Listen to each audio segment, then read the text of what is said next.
Hi friends, welcome to our channel. Today discussing about the subject name Telugu Methodology.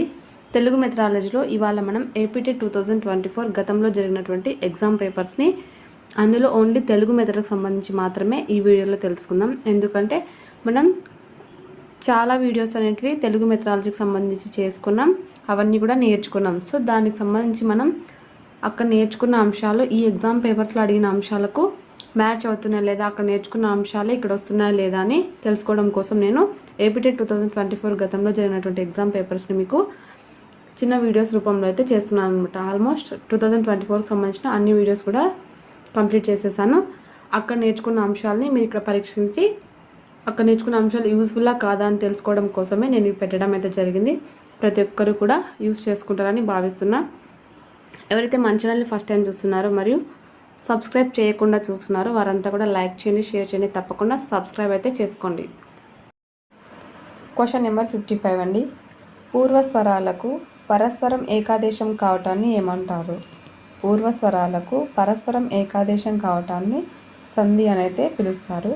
Question number 55కి option 1 is the right answer. Next question number 56 చూసినట్టయితే, నీవు బయటకు వెళ్ళవద్దు, ఇది ఏ రకమైనటువంటి వాక్యం? నీవు బయటకు వెళ్ళవద్దు అని చెప్పేది నిషేధార్థక వాక్యం. క్వశ్చన్ నెంబర్ 56కి option 2 is the right answer. Next question number 7 చూసినట్టయితే, మీ ఇల్లు ఇది ఏ రకమైన సంధి?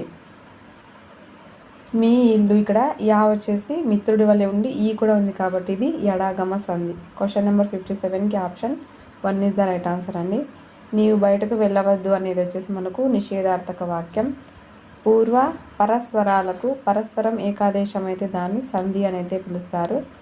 నెక్స్ట్ క్వశ్చన్ నెంబర్ 58, క్రింది వాటిలో వ్యతిరేకార్థక క్రియాపదం ఏది? వ్యతిరేకార్థక క్రియాపదం వచ్చేసి రాయక. క్వశ్చన్ నెంబర్ 58కి option 2 is the right answer. Next question number 59 చూసినట్టయితే, అష్టావధానంలోని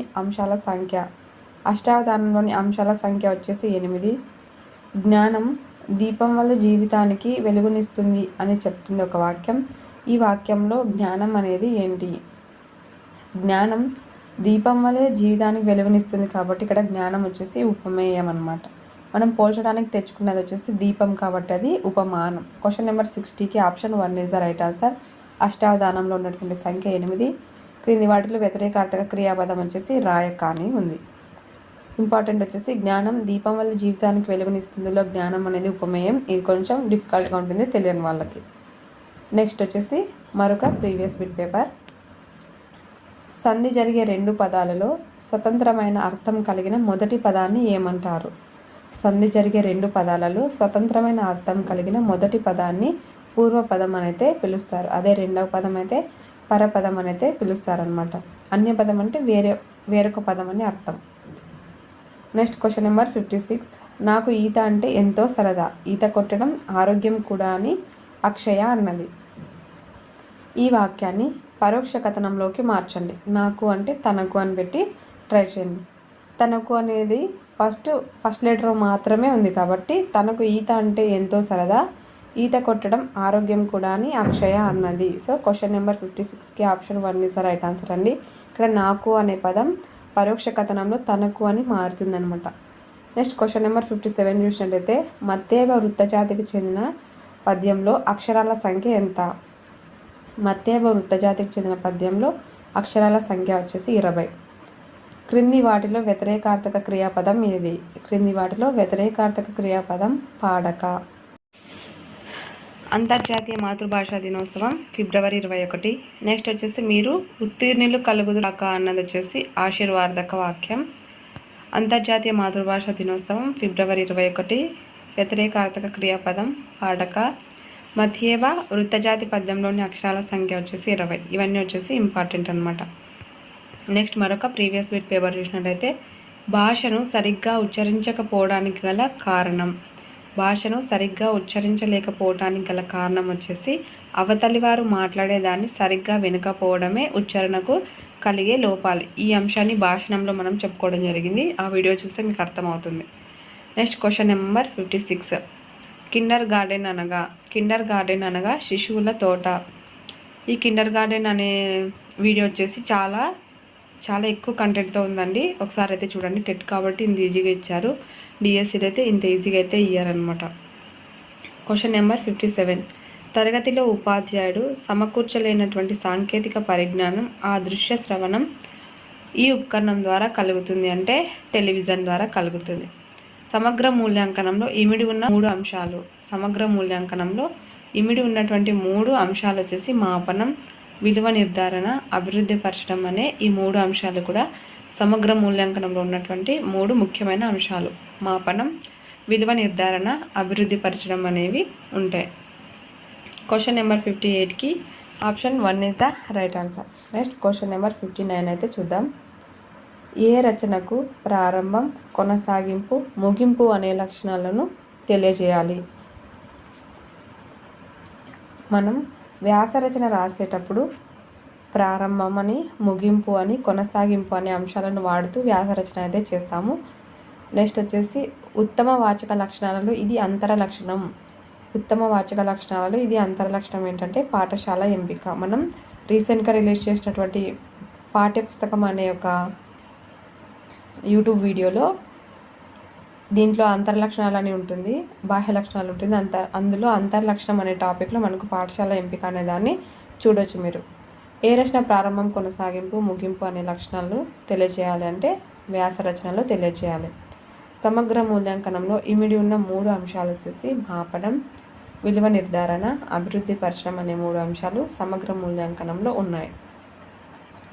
తరగతిలో ఉపాధ్యాయుడు సమకూర్చలేనటువంటి సాంకేతిక పరిజ్ఞానం ఈ దృశ్య శ్రవణ ఉపకరణం ద్వారా కలుగుతుంది అంటే టెలివిజన్ ద్వారా కలుగుతుంది. కిండర్ గార్డెన్ అనగా అర్థం శిశువుల తోట. కిండర్ గార్డెన్ అనగా శిశువుల తోట అనే అర్థం వస్తుందన్నమాట. నెక్స్ట్ వచ్చేసి క్వశ్చన్ నెంబర్ 55 ఒకసారి చూద్దాం. భాషను సరిగ్గా ఉచ్చరించకపోవడానికి గల కారణాల్లో ఒకటి వచ్చేసి అవతల వారు మాట్లాడేదాన్ని సరిగ్గా వినకపోవడం వల్ల మనం భాషను సరిగా ఉచ్చరించలేకపోవడానికి గల కారణం అన్నమాట. చిన్న పిల్లల మెదడుకు అద్భుతమైన సంగ్రహణ శక్తి ఉంటుందని నిరూపించినది ఎవరు? చిన్నపిల్లల మెదడుకు అద్భుతమైనటువంటి సంగ్రహణ శక్తి ఉంటుందని చెప్పినది ఎరిక్ మాడ్సన్. ఎరిక్ మాడ్సన్ చిన్నపిల్లల మెదడుకు అద్భుతమైనటువంటి సంగ్రహణ శక్తి ఉంటుందని నిరూపించారనమాట. బయటకు వినిపించేటట్లు చదవడం అనేది బాహ్యపఠనం. బయటకు వినిపించేటట్లు చదవడం అనేదాన్ని బాహ్యపఠనం అనేది పిలుస్తారు. ఈ బాహ్యపఠనం, మౌన పఠనం అన్నీ కూడా మనకు పఠనం అనే టాపిక్లో కవర్ చేస్తాం. చూడండి ఒకసారి. అధ్యాపకుడి పర్యవేక్షణలో అధ్యయనం చేసే విధానాన్ని ఏమంటారు? అధ్యాపకుడి పర్యవేక్షణలో అధ్యయనం చేసే విధానాన్ని పర్యవేక్షణ అధ్యాయం అని అంటారు. ఈ పర్యవేక్షణ అధ్యయనాన్ని ఏ పీరియడ్లో బోధిస్తారు? ఏ పీరియడ్లో ఉంటుంది అంటే మన యొక్క వీడియోస్లో ఫస్ట్ ఏదో ఒక చాప్టర్లో అయితే ఉంది. సపరేట్గా వీడియోనే చేశాను ఈ బిట్ కోసమే. సో ఇక్కడ ఇది అడిగినారు, కానీ ఇది ఏ పీరియడ్లో ఉంటుందని డిఎస్సీలో అడిగే అవకాశం ఉంది కాబట్టి చేయడం అయితే జరిగింది. ఒకసారి చూసి ఆన్సర్ అయితే చేయండి. ఏ పీరియడ్లో పర్యవేక్షక బోధనను ఏర్పాటు చేస్తారు? ఉపాధ్యాయుడు ప్రతి విద్యా సంవత్సరంలో తన బోధనను ఫలప్రదం చేసుకోవాలంటే ఏ ఏ బోధనా అంశాలను ఎంత కాలంలో ఎంత మోతాదును ఏ విధంగా బోధించాలి అనే అంశాలను గుర్తుంచుకొని ఒక బోధనా కార్యక్రమాన్ని రూపొందించుకోవాలి. అట్టి రూపకల్పననే ప్రణాళిక రచన అని పిలుస్తారన్నమాట. నెక్స్ట్ వచ్చేసి నియోజనం. నియోజనం అంటే ఏంటి? నియోజనానికి మరొక పేరు వచ్చేసి డాల్టన్ అండి. డాల్టన్ పద్ధతి అని కూడా పిలుస్తారు. నియోజనం అంటే ఉపాధ్యాయుడు విద్యార్థులకు ఇచ్చే పాఠ్య సంబంధమైన కృత్యమే నియోజనం అంటారు. నియోజనం అంటే ఉపాధ్యాయుడు విద్యార్థులకు ఇచ్చే పాఠ్య సంబంధమైన కృత్యం. ఇది డాల్టన్ పద్ధతి అని కూడా పిలుస్తారు. దీనికి సంబంధించి హ్యూగ్ ఇన్ఫర్మేషన్ అయితే మన ఛానల్లో ఉంది, చూడండి. నెక్స్ట్ వచ్చేసి పాఠ్య ప్రణాళిక రచనకు సంబంధించి ఒక బిట్ అయితే ఉంది. ఉపాధ్యాయుడు ప్రతి విద్యా సంవత్సరంలో తన బోధనను సులభంగా చేసుకోవడానికి మరియు ఏ అంశాలను ఎంత కాలంలో మరియు ఎంత మోతాదులో బోధించాలి, ఎలా బోధించాలని తెలుసుకోవడం కోసం తను ప్రణాళిక రచనను అయితే చేసుకొని తన బోధనను ఫలప్రదమైతే చేసుకుంటాడనమాట. అధ్యాపకుడి యొక్క పర్యవేక్షణలో అధ్యయనం చేసే విధానాన్ని పర్యవేక్షణ అధ్యాయం అని పిలుస్తారు. బయటకు వినిపించే పఠనాన్ని బాహ్య పఠనం అంటారు.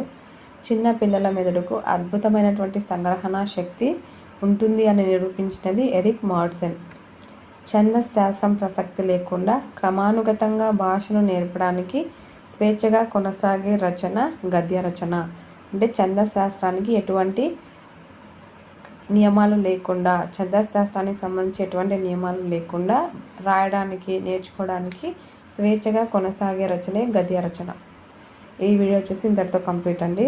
ప్రతి ఒక్కరు కూడా లైక్ చేయండి, షేర్ చేయండి, తప్పకుండా సబ్స్క్రైబ్ అయితే చేసుకోండి.